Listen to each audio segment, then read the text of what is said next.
Ayatollah Ali Khamenei, যে 3 দশকের বেশি সময় ধরে পর্দার আড়ালে থেকে ইরানকে নেতৃত্ব দিয়েছে।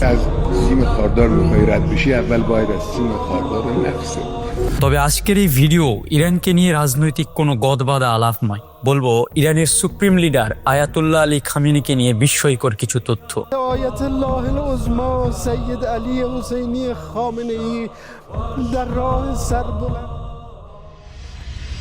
1981 সালের 27শে জুন ইরানের তেহরান শহরে আবু জার মসজিদ, জোহরের নামাজ শেষ হয়েছে মাত্র।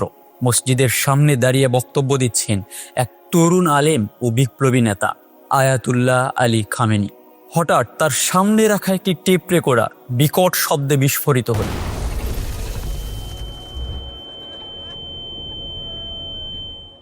এক মুহূর্তে মসজিদের পরিবেশ বদলে গেল। ধোঁয়া, রক্ত আর মানুষের হাহাকারের চিৎকার। পরে জানা গেল টেপ রেকর্ডারের ভিতরেই ছিল শক্তিশালী একটি বোমা।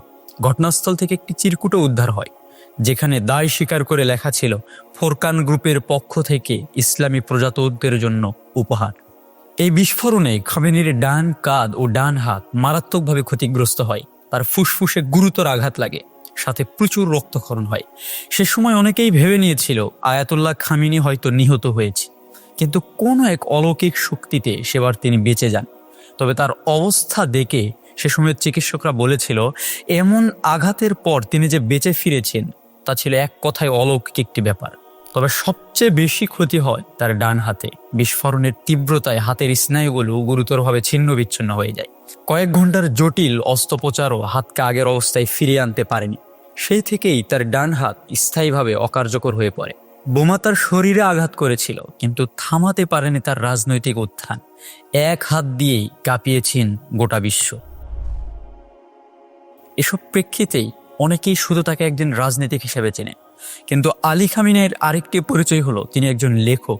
ফিলিস্তিনি শুনিয়ে তার একটি চমৎকার জনপ্রিয় গ্রন্থ হলো প্যালেস্টাইন। 416 পৃষ্ঠার এই বইটিতে তিনি ফিলিস্তিন সংকট নিয়ে এমন সুনিপুণ ম্যাপ আর গাণিতিক বিশ্লেষণ দিয়েছেন যা অনেক আন্তর্জাতিক বিশ্লেষককে অবাক করে দিয়েছে। আর এই বইটি পড়লে ধারণা পাওয়া যায় কতটা রণকৌশলী মস্তিষ্ক ছিল আলী খামেনির। 2019 সাল থেকে 2018 সাল পর্যন্ত টাইমস এবং ফোর্বস ম্যাগাজিন তাকে লাগাতার বিশ্বের অন্যতম ক্ষমতাধর ধর্মীয় নেতা হিসেবে তালিকাভুক্ত করে। সেখানে তাকে এমন এক ব্যক্তি হিসেবে বর্ণনা করেছে যিনি আধুনিক মধ্যপ্রাচ্যের ইতিহাসের এমন এক ব্যক্তিত্ব যার এক ইশারায় বিশ্ব তেলের বাজার ও জিওপলিটিক্স তোলপাড় হয়ে যেতে পারে।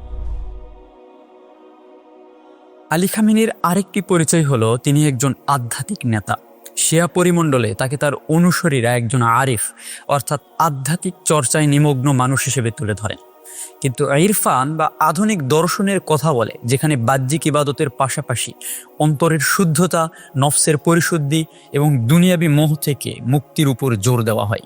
তার বক্তৃতাগুলোতে একটি কথা বারবার শোনা যায় যে শুধু আনুষ্ঠানিকতা নয়, ইমানের গভীরতাও চাই। এ কারণে তার সমর্থকরা বলে থাকে তার ধীরস্থির ভঙ্গি, সংযত ভাষা ও দীর্ঘমেয়াদী কৌশলগত ধৈর্যের পিছনে এই আধ্যাত্মিক দর্শনের প্রভাব রয়েছে। আর এখানে আসে তার আদর্শিক ভিত্তি, বেলায়েতে ফকি। এই দর্শনের মূল কথা হলো শিয়া বিশ্বাস অনুযায়ী ইমাম মাহাদির গায়েব অবস্থায় একজন যোগ্য ও ন্যায়পরায়ণ ফকি বা ইসলামী আইনজ্ঞ রাষ্ট্র ও সমাজের নেতৃত্ব দিবেন। এটি শুধু রাজনৈতিক কাঠামো নয়, একে ধর্মীয় দায়িত্ব হিসেবেই উপস্থাপন করা হয়। আর এই কারণেই খামেনির দৃষ্টিতে তার ক্ষমতা কেবল রাষ্ট্রীয় কর্তৃত্ব নয়, এটি একটি আমানত। রাজনীতি তার কাছে নিছক ক্ষমতার খেলা নয়, বরং আকীদা, আদর্শ ও দায়িত্বের ধারাবাহিকতা। আপনি কি আদর্শবাদ বলুন বা রাজনৈতিক ধর্মতত্ত্ব বলুন, বাস্তবতা হলো এই দর্শনই ইরানের রাষ্ট্র কাঠামোর কেন্দ্রবিন্দু। আর সেই কেন্দ্রবিন্দুতেই দাঁড়িয়ে প্রায় 3 দশকেরও বেশি সময় ধরে ইরানকে নেতৃত্ব দিয়েছে আলী খামেনি। এখানে আরেকটা বিষয় আলোচনা করা যায় যে 21 শতাব্দীর অনেক লিবারেল মনে করেন যে ধর্ম মানেই বিজ্ঞান বিরোধিতা, কিন্তু আলী খামেনি বারবার ভিন্ন বার্তা দিয়েছেন যে বিজ্ঞান ও ইসলাম একে অপরের প্রতিপক্ষ নয়, বরং পরিপূরক। যার কারণে তার নেতৃত্বে ইরান আন্তর্জাতিক নিষেধাজ্ঞার ভিতর থেকেও স্টেম সেল গবেষণা, ন্যানো টেকনোলজি ও মহাকাশ কর্মসূচিতে বিনিয়োগ বাড়িয়েছে। ইরানের স্যাটেলাইট উৎক্ষেপণ কর্মসূচি এবং বায়োটেকনোলজি খাতে অগ্রগতি তার শাসন আমলেই গতি পায়। আর এই প্রেক্ষিতেই তার সমর্থকরা দাবি করে বলেন, ধর্মীয় শাসন মানেই পশ্চাৎপদতা নয়, আর সেটাই প্রমাণ করে দেখিয়েছেন আয়াতুল্লাহ আলী খামেনি। এরপর আসে তার বহুল আলোচিত একটি ফতোয়া। খামেনি স্পষ্টভাবে ঘোষণা করেন সুন্নি মুসলমানদের সম্মানিত ব্যক্তিত্বদের অপমান করা হারাম। শিয়া সুন্নি বিদ্বেষ ছড়ানোকে তিনি ইসলামের শত্রুদের কাজ বলে আখ্যা দেন। এই অবস্থান মধ্যপ্রাচ্যের সাম্প্রদায়িক উত্তেজনার প্রেক্ষাপটে গুরুত্বপূর্ণ একটি বার্তা হিসেবে দেখা হয়। তবে গল্প এখানেই শেষ নয়। শিয়া নেতা হয়েও ইরান দীর্ঘদিন ধরে ফিলিস্তিনি সুন্নি সংগঠন যেমন হামাস এবং প্যালেস্টাইন ইসলামিক জিহাদকে রাজনৈতিক, আর্থিক ও সামরিক সমর্থন দিয়ে এসেছে। সমর্থকদের ভাষায় এটি মুসলিম ঐক্য ও প্রতিরোধের রাজনীতি।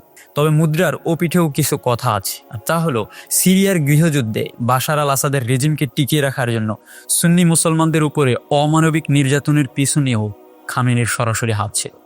এসব কথা না হয় অন্য কোনো একটি ভিডিওতে বলবো। তবে খামেনি বুঝেছিলেন ভূরাজনীতির দাবা বোর্ডে আবেগ দিয়ে খেলা হয় না। তাকে আপনারা ভালোবাসুন বা কঠোর সমালোচনা করেন, একটা বিষয় অস্বীকার করা কঠিন, তিনি কেবল একজন ধর্মীয় আলেমের মধ্যে সীমাবদ্ধ থাকেননি, একজন দীর্ঘমেয়াদী কৌশলের স্থপতি হিসেবে নিজেকে প্রতিষ্ঠা করতে পেরেছিলেন। আজকের এই ভিডিও এই পর্যন্ত। ভিডিওটি ভালো লাগলে অবশ্যই শেয়ার করবেন। দেখা হবে সামনের কোনো একটা ভিডিওতে। আসসালামু আলাইকুম।